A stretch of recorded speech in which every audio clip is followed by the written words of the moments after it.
Hey folks, CB3 here with another live update. It is Tuesday, March 4th. The State of the Union address is tonight. I'll have more on that in my podcast this coming weekend. But for today, we're going to talk about the month of February, how different it was than the month of January, and what we can expect going forward in March, with the very first trading day of March being the worst day of the year so far. It's going to be really unpredictable is what I'm saying, but it's going to come out just fine. So hang with me. This is the February-March review. CB3 Live update begins now.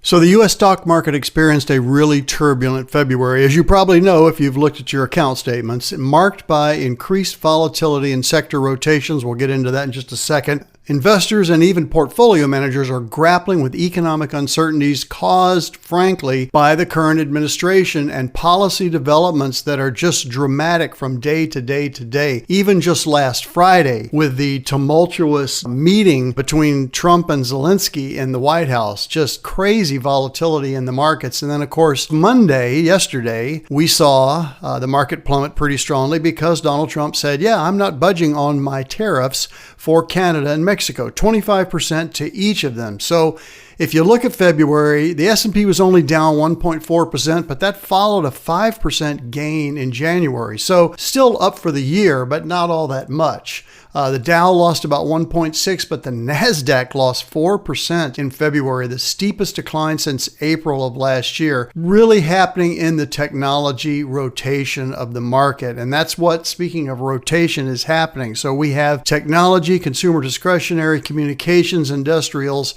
not doing well, and those are our leading sectors. What's outperforming are consumer staples, real estate, energy, and utilities. All of those are the conservative risk-off sectors. So we don't really want to see those performing well unless the major players, the major sectors that is, are doing well. But that's not what we got in February. They were in fact overperforming as leading sectors. So what does this mean? Well, 53% of the constituents outperformed the benchmark, indicating improved market breadth compared to recent trends. But that again is for the weaker sectors. So what is causing this consternation? Inflation concerns. Many people are saying we possibly have a stagflation risk, which is when we have high inflation but slow or no growth. Consumer confidence is down at an 8-month low.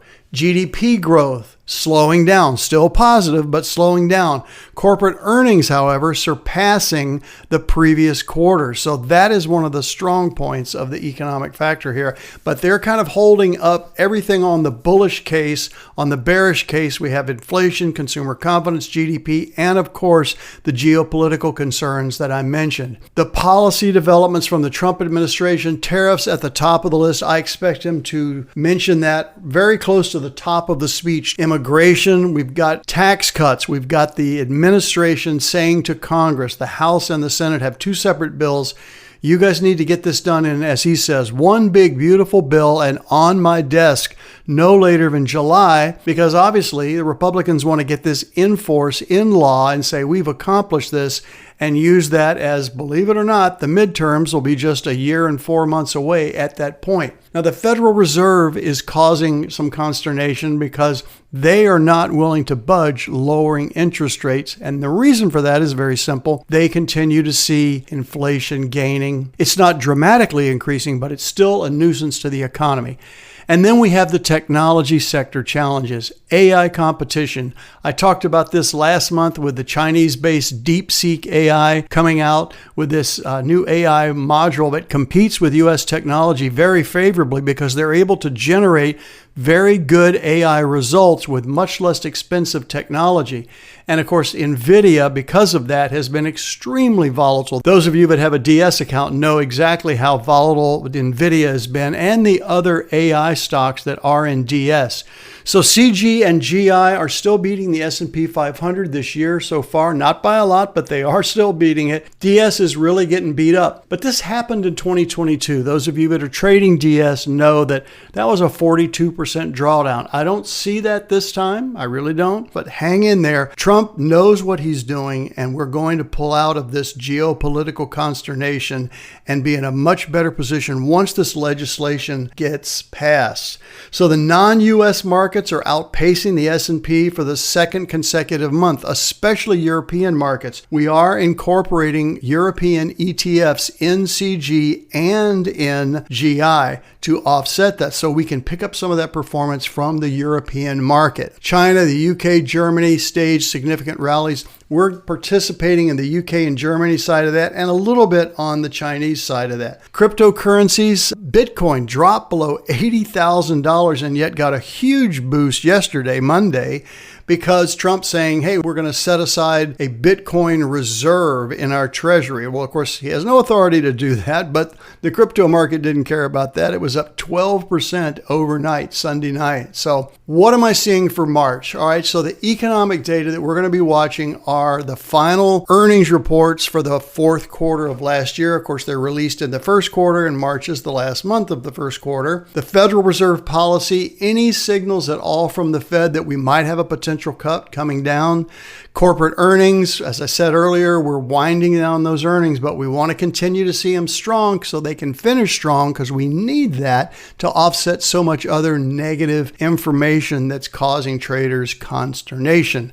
Geopolitical tension, this is mainly between Trump and President Zelensky. That's going to have implications for investor relations, international relations, and market sentiment. We're still watching the technology sector. Can it pull out of the doldrums and get back on a positive track? Obviously, the trade negotiations with Canada and Mexico, those are our biggest trading partners, and China is our third biggest trading partner, and all three now are under tariffs. And then fiscal policy. What's going to happen with Trump's tax cuts from the first administration, 2017? Is Congress going to be able to get that through with 60 votes and succeed in keeping the Trump tax cuts from 2017 in force? So what are we doing? We are rotating with the market to stay with sectors that are improving. So you might see quite a bit of trading going on. Rest assured, we don't trade any more than we have to. We are increasing international exposure and getting ready to position defensively as needed. So in conclusion, the February pullback, not a surprise. March usually is not a particularly strong month, but April historically has been the third strongest month of the year. So I think if we can get past this pullback, finish off the earnings for fourth quarter, they come in above consensus, the market's going to see that and say, you know what, everything's going to be fine, because ultimately it comes down to interest rates and earnings reporting. And the earnings have been strong, and as long as the Fed's not raising rates, we should be positioned pretty well. So watch for March. Listen to their speech tonight. I recommend that you do that and listen to what the policy is. I will be tweeting live during the speech, so watch for that on Twitter, Facebook, and LinkedIn. All right. Thanks for listening, guys. This is your Feb March update. I'm Charles Brown, Portfolio Manager. CB3 Live Update will be back next week.